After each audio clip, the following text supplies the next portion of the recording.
Anarchism is a political philosophy which views the state as unnecessary and/or harmful.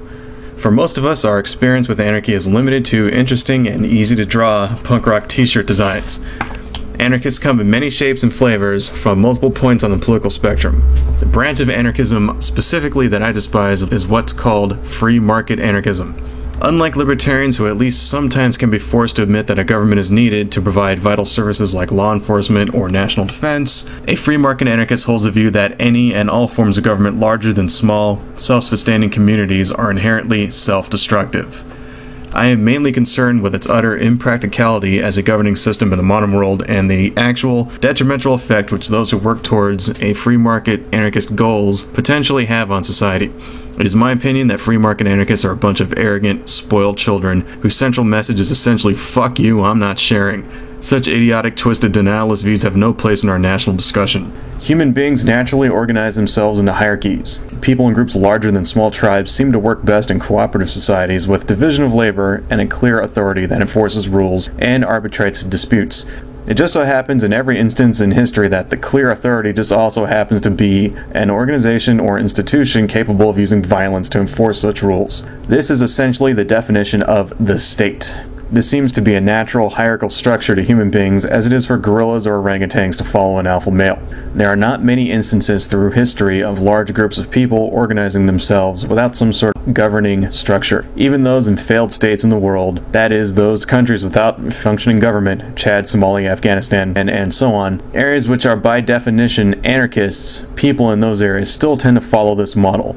In real life, there is no getting rid of the state if the state is simply defined as an authority who enforces order through violence. So let's limit the conversation to modern nation states, which is pretty much bullshit, but whatever.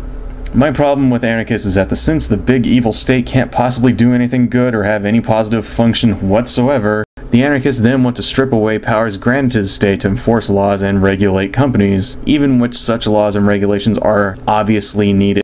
I don't think many people out there would disagree with laws against discrimination, food safety, consumer protections, or child labor. Yet many free market anarchists would advocate even removing these protections with the idea that simply the magic of the marketplace would encourage companies to regulate themselves. This is a nice theory, but real life doesn't work that way. Corporations are not formed to serve the public good. They are artificial entities which limit liability for their respective shareholders, whose sole existence is the pursuit of profit. Corporations are not concerned about the rights of the workers, the public good, the effect of their actions on the environment, or the overall national economy. Corporations do not care about doing the right thing. They are only concerned with making money. That is why they exist. The problem is that free market anarchists blame the government for every and all problems facing our society, even those which it has absolutely nothing to do with. Food prices too high, the government's fault. Company you work for doesn't pay you enough, that's the government's fault also. College costs too much, government's fault. Bank rips you off, blame the government. Environment fucked up, the government. Crack, AIDS, terrorism, the government. I can appreciate it when a person has a distrust of large bureaucratic institutions such as the federal government, as it's healthy to do so. But the federal government putting restrictions on the free market does not cause all of the world's problems.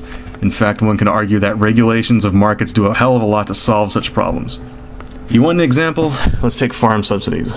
Over the last year, due to a number of factors, prices of staple food items like rice, corn, and wheat have spiked in various places throughout the world, going up as much as 400% in some places in Africa. If you live in the United States, though, you wouldn't notice that. This is because in the United States we do not have a laissez-faire policy towards food production. The cost of food production is heavily offset through government subsidies and cheap labor from south of the border. Contrary to what a free market anarchist would tell you, that is, that any manipulation or restriction of the free market inevitably leads to injustice, poverty, and chaos, farm subsidies in the United States have consistently proven to be a highly successful policy. This artificial manipulation of the market keeps food prices low and stable in this country and consistently allows for a greater surplus to export year after year.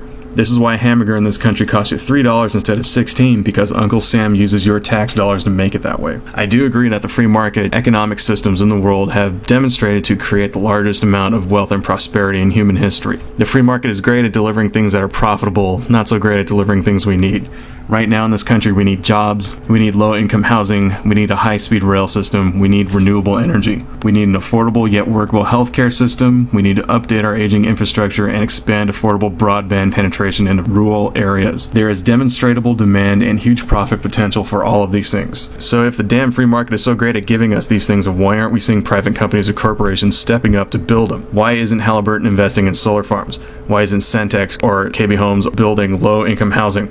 Why isn't Time Warner or Verizon working together to achieve 100% broadband penetration? Because private entities do not engage in projects that are not immediately profitable, regardless of how badly it's needed. No one works for free. Not many businessmen or corporations have the foresight to invest in such projects, regardless of the future money-making potential. Who makes the roads in your anarchist paradise, huh? Who regulates the banks? Who stops corporations from dumping toxic waste into your water supply? Who pays for the power plants, the sewage systems, the transportation networks? Who makes sure old people and children get medical care? Who feeds homeless people and attempts to get them jobs, huh?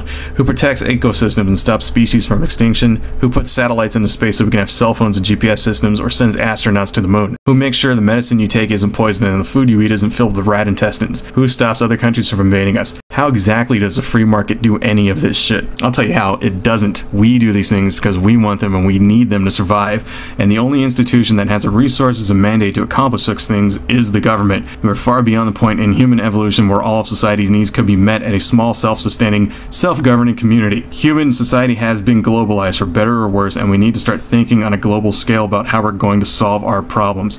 It is time for you dipshits to accept the fact that the universe does not revolve around you.